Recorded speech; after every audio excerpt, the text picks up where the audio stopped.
Fala galerinha, beleza? Sou Pedro Cerqueira, professor de vocês aí do Fundamental, do Colégio Essencial, tá ok? E curso. Vou falar agora para vocês sobre a nossa videoaula de hoje, vai ser sobre os reinos. Bem, primeiro eu quero dar Deus abençoe a todos vocês aí em relação a esse momento delicado que a gente está passando aqui no planeta, né? É global isso aí. É sobre o coronavírus, né? O Covid-19. A gente está tendo essas videoaulas, eu sei que é melhor aula presencial, muitos gostam de ficar em casa, outros gostam de trabalhar, né, na prática, pessoalmente com os alunos, né? E os alunos, vocês cansam de ficar em casa sem fazer nada, mesmo que vocês tenham procurado alguma ocupação, tá o planeta todo parado. Então aqui, pessoal, olha só, o assunto de vocês, que eu até estou mandando aí para vocês um arquivo, tá? Ou então printado, para vocês me responderem as atividades. São 5 questões aproximadamente, tá? De múltipla escolha, de você marcar X. Essas 5 questões é tudo falando sobre os 3 tipos de reinos que existem aqui, que a gente está falando agora, tá? Porque existem 5 tipos de reinos. É o reino Monera, Protista, Fungi, o reino das plantas e o reino dos animais, tá? Os vírus não têm reino. Os vírus não são considerados seres vivos porque eles não são formados por células. Então, os vírus, eles só são formados pelo seu corpo, ele é formado por uma cápsula proteica e material genético, RNA e DNA.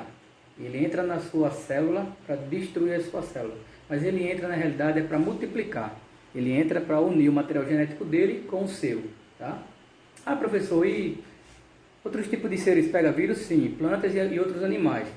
Inclusive, de descendência de alguns outros mamíferos, é que surgiu o novo coronavírus, né, que é o Covid-19. E o Covid já existe desde a década de 60. 1966 começou a desenvolver esse vírus, né, nas pessoas. Então, por que ele está mais avançado? Devido ao clima, devido à mutação genética em outros seres vivos. Então, aqui, nós não iremos falar de seres acelulares, que é, no caso, o vírus. Ele não é formado por células. A gente vai falar aqui sobre os seres formados por células. Esses seres formados por células são os 3 primeiros dos reinos dos seres vivos. Quais são eles, professor? Primeiro, tem o reino Monera, que é o reino chamado Monera, porque ele é conhecido como reino das bactérias. A bactéria, ela tem vários tipos aqui no planeta e ela teve que desenvolver um reino, considerado um reino. A bactéria, existem vários tipos, né? Eu conheço 4. São bacilos, cocos, espirilos e bastonetes. São tipos de bactérias que eles chegam no planeta para desenvolver muito rápido.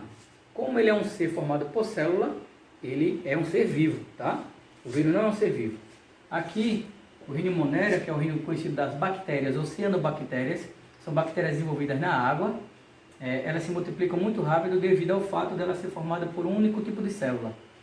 É chamado então de ser unicelular, um tipo, não é uma célula não, é um tipo só, tá? Então, como nós somos pluricelulares, seres humanos, as células aqui das bactérias é um tipo. Então, eu tenho um tipo de célula para o meu cabelo, para a minha pele, para o meu sangue, para o meu sistema nervoso, que é o cérebro, tá? Para o músculo, que é o tecido muscular. Então, vai formar tecidos diferentes. Aqui, pessoal, o reino Monera são bactérias. Bactérias se multiplicam muito rápido porque é formado por um tipo de célula. Então, é muito rápido ela se multiplicar. Tá? Ela forma diversas bactérias, são milhares e milhares. Então, pessoas ficam doentes por causa das bactérias. Outras pessoas ficam curadas. Bactérias, ela pode curar você. Como é que ela vai curar você? Professor, não estou entendendo. Como é que uma bactéria vai lhe curar? Uma bactéria cura você através de medicamentos. O antibiótico ele é transformado no medicamento através das bactérias, tá ok? São seres conhecidos como procariontes. Por que procariontes? O que é que significa procariontes e não tem núcleo? Ele não tem núcleo definido, tá? Eucariontes são células que possuem núcleo definido, tá? Eucariontes. Agora, procariontes, ele não tem núcleo. Então, o material genético dele está no citoplasma, está solto, está lá no corpo todo da célula da bactéria, tá ok? Aqui, pessoal, o reino protista é o reino dos protozoários. Só para lembrar, pessoal, que bactérias, ele é um tipo de ser decompositor, tá? Ela decompõe. Ela vai lá, decompor e também conhecido muitas vezes como parasita. Ela entra no seu corpo, na maioria das vezes, para se alimentar do que você tem.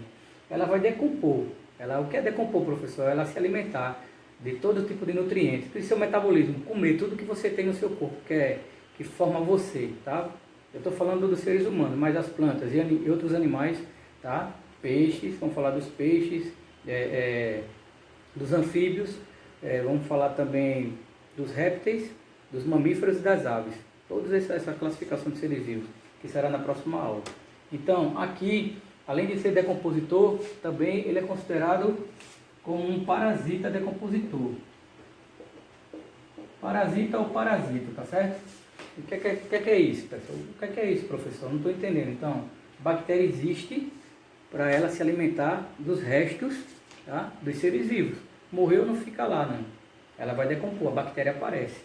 Vou dar um exemplo. Quando você tem um leite na sua casa, o leite ele vai entrar em decomposição. Quando você tem um pão na sua casa, o pão vai entrar em decomposição. Quando você não está usando todos esses produtos, essas substâncias que eu estou falando agora são alimentos que possuem nutrientes. Todos os alimentos que vão ficando fermentado podre, como a gente conhece mundialmente, podre significa que está virando gás, a bactéria está ali se alimentando da decomposição daquele alimento, tá ok? Outro ser também que faz parte da decomposição do alimento são os fungos, mas daqui a pouco a gente vai falar dos fungos. Aqui os protistas são protozoários, tá? O reino dos protozoários, tá? Conhecido como protista, já começa com a letra P-R-O, pro, e combina com protozoário, tá? Para você não esquecer nunca, muita gente confunde monera e protista. Aqui são unicelulares, possuem também um tipo de célula, tá ok? Temos alguns tipos de protozoários que ele vem diretamente na água, no alimento sujo, ele vai diretamente para o nosso estômago, vai para o nosso sistema digestório todo, intestino grosso e delgado, e se alimenta de tudo aquilo que a gente está se alimentando, que na realidade são os nutrientes, vitaminas, sais minerais, proteínas, tá? Todo o açúcar que a gente vai consumindo, carboidrato. Então é isso, ela vai se alimentando, e isso aí causa doenças na gente, tá? A gente fica doente, a gente não consegue raciocinar, a gente começa a perder calorias, começa a suar, dá infecção intestinal, termina indo para o banheiro. Então, isso aqui, geralmente a gente sempre está tendo, porque a gente tem preguiça de, às vezes, lavar uma fruta, uma verdura, a gente acha que lavou bem, não lavamos bem o alimento, a gente termina comendo, consumindo esse alimento, e a gente vai, assim, contraindo protozoários. Bem, pessoal, protozoários ele não faz bem para a gente, tá? Já a bactéria ela pode ser transformada em antibiótico. Já o protozoário tem medicamento para a gente eliminar ele nas fezes, entendeu? Então, são unicelulares, muitos são unicelulares, a maioria, outros são pluricelulares, são formados por mais de um tipo de célula. Então, existem dois tipos de protozoários, tanto na classificação de uni como pluricelular. Pluri é plural, são mais de um, tá? Autotróficos e heterotróficos, muitos automaticamente produzem seu próprio alimento. Autotrófico significa que ele produz seu próprio alimento. Uma planta é um ser autotrófico, protozoário também, muitos, mas tem outros que não são, tá ok? Aqui, heterotróficos, hetero significa o quê? Que ele precisa do outro, de um ser diferente para ele se alimentar, tá ok? Então, trófico significa alimento, auto é automaticamente produção do próprio alimento. Já pensou, se fôssemos autotróficos, a gente não precisava nem comer nada, né? A gente não sentia fome, a gente não estava plantando para colher, para comer, a gente não estava se preocupando com dinheiro para poder ir no supermercado e comprar alimento. A gente tem que estar dependendo de outros seres para a gente sobreviver, tá ok? Aqui, o próximo reino é o reino fungi, tá? O reino fungi é o reino dos fungos, é o cogumelo, tá? Muitos fungos que a gente não consegue ver são microscópicos. Esses fungos, eles estão geralmente em lugares, o seu ambiente é lugares úmidos, né? Meio molhadinho, úmido e quente. Eu vou dar um exemplo. Quando você começa a comer pão na sua casa, aí come um dia, come no outro e esquece daqueles 2, 3 pães dentro do saco plástico e fecha ele vai ficar como? Abafado e vai ficar quente. Quando ele esquenta, ele não tem oxigênio ali dentro não, só tem gás carbônico. Ele vai ficar úmido e assim vai molhar um pouquinho o plástico, vai deixar meio mofado ali o pão, e aquele mofo significa fungo, tá? Esse fungo é microscópico, ele tem as raízes chamadas micélios, tá? Então, pessoal, olha só, os fungos eles são decompositores. Eles não são parasitas como os protozoários. São decompositores. Vai lá decompor o pão, vai comer o pão todinho e vai começar a criar esporos, né? Um pozinho, parece pó mesmo preto. Quem já viu um pão mofado aí? Eu acho que vocês já viram o pão mofado. Então esse pão ele começa a desenvolver mais fungos e assim cair pozinho dos fungos em cima de outras áreas do pão ou do alimento. Então, de algum animal morto aí na rua que você encontrar. Então esse alimento ele vai começar a se espalhar. Os fungos ele vai se enraizar, ele pode morrer em cima, mas por dentro do alimento ele está realmente tomando conta daquilo ali. Então assim, pessoal, os fungos eles fazem bem, porque tem muita gente que compra queijo caríssimo. Tem queijo aí, gorgonzola e outros queijos, que eles colocam nos armazéns fechados para ficar mais quente e mais úmido, para o queijo mofar, para o queijo desenvolver fungo. E esse quanto mais fungo, mais a parte externa, né, a carcaça do queijo, ele vai ficando mais crocante, durinho, para conservar o queijo por dentro. E o queijo por dentro vai se espalhando mais raízes dos fungos, vai fermentando o queijo vai ficando mais saboroso, dando mais gosto. É assim que é feita a maioria das vezes a fermentação da cerveja e outros alimentos. O fermento do bolo também é feito com fungo. O fermento biológico é um fungo. Então, os fungos eles são eucariontes, tá? Eles possuem núcleo celular nas suas células. Vou desenhar aqui um exemplo mais ou menos de um fungo. Vocês já viram isso aqui até no filme dos Smurfs, né? Professor, o que tem a ver os Smurfs aí nesse filme? Os Smurfs eles são micro-organismos formados nos fungos. Quem vê realmente o desenho dos Smurfs diz que é filmezinho que não tem valor, mas os fungos eles são essenciais para a natureza. É através dos fungos que existe a decomposição nas matas, nas florestas. E os fungos se alimentam das plantas, tá? Bactérias e de outros seres, até microscópicos. Eles se alimentam para quê? Para poderem se reproduzir. Quanto mais fungo na terra, mais a terra vai ter vida, pessoal. Então, esses três aqui foram os primeiros seres vivos a desenvolver na terra, principalmente as bactérias. Ela surgiu na água e através das bactérias, a gente está aqui hoje, por causa delas. Professor, não são bactérias, são cianobactérias. As cianobactérias foram um dos primeiros seres a desenvolver na água, tá? Os primeiros seres vivos com células. Porque dependeu muito daquela época, da era primitiva aí, quando não tinha ainda, os primeiros seres estavam surgindo. Através dessas cianobactérias surgiu o primeiro animal, né? E se dividiu em vegetais. Então, muita gente fala que o ser vivo, o animal, ele veio de uma planta, de uma célula, tá? Surgida da água.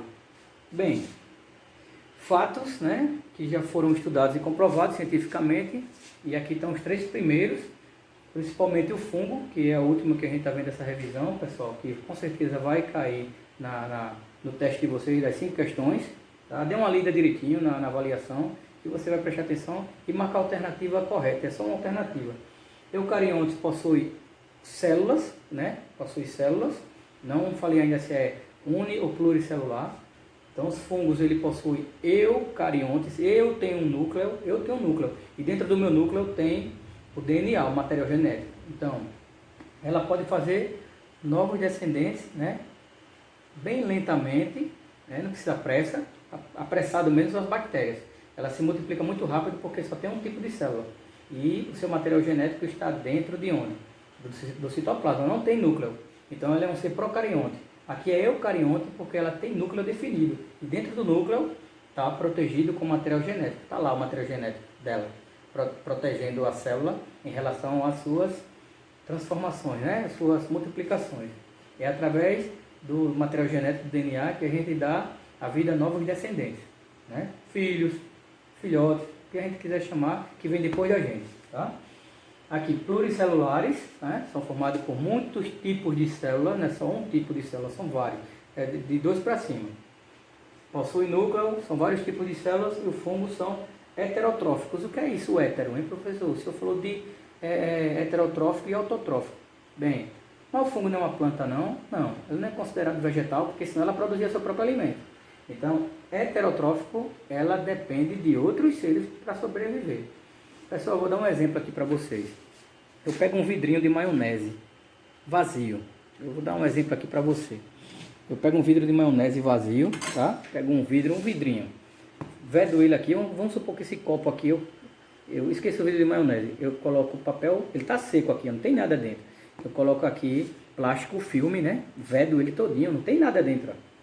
Aí, depois de 3 dias, eu boto no sol. Depois de 3 dias eu vou olhar a temperatura lá. O que é que vai acontecer com o vidro? E com o plástico em cima, ele vai estar todo molhadinho. Por que molhado? Ninguém colocou água ali dentro, professor. Por causa do gás carbônico aqui, ó. O gás carbônico desenvolve os seres vivos. Mas aqui dentro tem seres vivos? Não. Só vai desenvolver seres vivos se eu colocar algum tipo de nutriente, principalmente o açúcar ou proteína. Então, se eu colocar um pedaço de carne aqui, vai desenvolver uma mosca. Ô, professor, como é que a mosca nasce? Ela nasce através da decomposição dos alimentos. Então, onde você vê algum animal morto e abre a barriga dele, está lá cheio de tapuru, onde você vê um saco de pão cheio de fungos dentro, eles não entraram, desenvolveram ali dentro, justamente por causa da umidade, do calor e também a umidade. Que eu estou falando, pessoal, é a água. Por que é que os astronautas, porque a NASA, a Rússia e porque os Estados Unidos, a Rússia e o Japão fazem tanta pesquisa para poder ir para o espaço? Ah, para a gente sobreviver. Por que é que eles levam naves espaciais, foguetes para Marte e querem explorar outros planetas? Para descobrir se tem água. Porque se tem água ali, já existiu os seres vivos, tá ok? Então nós, seres vivos, surgimos da água. Por isso que nosso corpo, quando a gente nasce, é 85 a 90% formado por água. Enquanto esses outros seres aqui, todos eles precisam da água. Bactérias só sobrevivem na água. Dentro do seu corpo tem água, é líquido, metabolismo. Pessoa que morre de infecção generalizada causada pelas bactérias no hospital é porque uma formiguinha, uma mosca, ou então algum tipo de instrumento que está contaminado, tocou naquele ferimento, passou para sua corrente sanguínea, compromete seus órgãos todinho do corpo e você morre, tá ok? Morre mesmo, porque para tudo. Quando o médico vem descobrir, já é tarde. Você fica em observação no CTI ou na UTI do hospital, que é o Centro de Tratamento Intensivo, porque os seres vivos que estão desenvolvendo no seu corpo são bactérias. E ela é parasita, ela só quer comer, ela não quer saber se você vai morrer não. Se você morrer, ela vai comer você no caixão também. Então, são seres unicelulares, se multiplicam muito rápido, mas também descobriram com o tempo como é que cura a bactéria. Quando você tem uma infecção, uma inflamação, garganta inflamada, geralmente muitas pessoas pequenininhas que têm filhos, muitas pessoas que têm filhos, os filhos que adoecem muito rápido por causa da temperatura, inflama a garganta. Tem uma filha que de vez em quando ela está com a gargantinha, tem duas, né? As duas ela começa, quando mudança do tempo assim, a gargantinha dela começa a inflamar. Por quê? Está muito quente hoje, muito abafado, aí amanhã começa a esfriar do nada, começa a chover. Aí essa mudança de temperatura dá um choque térmico, o corpo ele começa a perder a defesa, no caso a imunidade começa a baixar, você perde, né, soldadinho que protege você de micro-organismos, as bactérias ficam mais fáceis de desenvolver, de se multiplicar. Então aqui dentro do copo não vai desenvolver nenhum tipo de bactéria, mas a água vai surgir aqui dentro. Essa água que eu vou beber, que eu vou pegar aqui, lamber, sei lá, ela não faz mal a ninguém, porque ela desenvolveu através do carbono, né, que é do calor, da umidade. Então, se eu jogar aqui um carocinho de arroz, pá, e fechar, o arroz é formado por carboidratos, muito carboidrato. Então, o arroz ele vai começar a criar fungo. O pão, se eu colocar aqui dentro e tapar, o pão no outro dia, não, uns 3, 4 dias o pão está mofado, começa a ficar cinzento, com um pozinho. Você joga fora. Mas muita gente que ainda tem um pão mofado, tira aquela pelezinha do pão, por dentro está cheio de fungo, você começa a torrar ele e se alimenta. O fungo é bom para a gente comer, professor? Se ele estiver muito forte, faz mal, dá dor de barriga, dá infecção intestinal. Mas ele pode desenvolver uma coisa muito boa que a maioria das meninas gosta, tá? Não vou fazer isso, mas é o que eu estudei, se vocês quiserem pesquisar, mas quando a gente se alimenta de fungo, o fungo ele forma as fibras. As fibras ele é bom para limpar toda a gordura, tudo aquilo que não presta do seu estômago, do seu intestino, ele limpa. E você vai no banheiro. E quando você vai no banheiro, você além de soltar o alimento, você libera o alimento pelas fezes, você solta muito líquido. E assim você vai emagrecendo, vai para academia e se alimenta, tá, do nutrido. Quando a gente se alimenta de algum tipo de alimento que ele desenvolve fibras, serve justamente para limpar nosso intestino, nosso organismo, de tudo aquilo que é em excesso, né? Em relação à gordura. A gordura que a gente está se alimentando, glicídios, então todo tipo de óleo, todo tipo de gordura vai sendo eliminado pelas fezes. Bem pessoal, é isso, foi a primeira aula, videoaula que eu dei para vocês. Me organizei, bem dizer, hoje, essa aula, né? Hoje, no caso, essa data aqui, né, dia 29, quarta-feira, essa aula, esse vídeo vai chegar até vocês. Dê uma lidazinha, tá? No material, que tá no material também tem. Dê uma pesquisa na internet, responda as atividades, que vocês vão tirar um 10, tá ok? Um abraço para vocês. Hashtag, fique em casa, se alimente bem, tá? Tome bastante líquido, suco. Evite comer comida carregada, pesada demais. E quando vocês estiverem pensando em problemas, não vá para o celular, para o computador não. Tente sair um pouquinho na sua porta, respirar. Não vá para a rua, não vá para lugares que tem aglomerações, mas vá respirar, vá pegar um solzinho de manhã na área da sua casa, no quintal. Mas evite você ter contato com outras pessoas, porque através da nossa respiração, através da saliva, através dos olhos, é que o vírus ele tem um acesso mais fácil. A gente pode pegar o vírus no braço, na mão, mas não entra no corpo, mas através das mucosas, que é onde a gente libera líquido, o vírus é mais fácil de entrar, tanto olho, nariz e boca. Por isso que a gente está usando máscara, tá ok? Um abração para todos vocês aí. Fiquem com Deus. Esse vídeo vai chegar para vocês, Deus abençoe a todos. Valeu!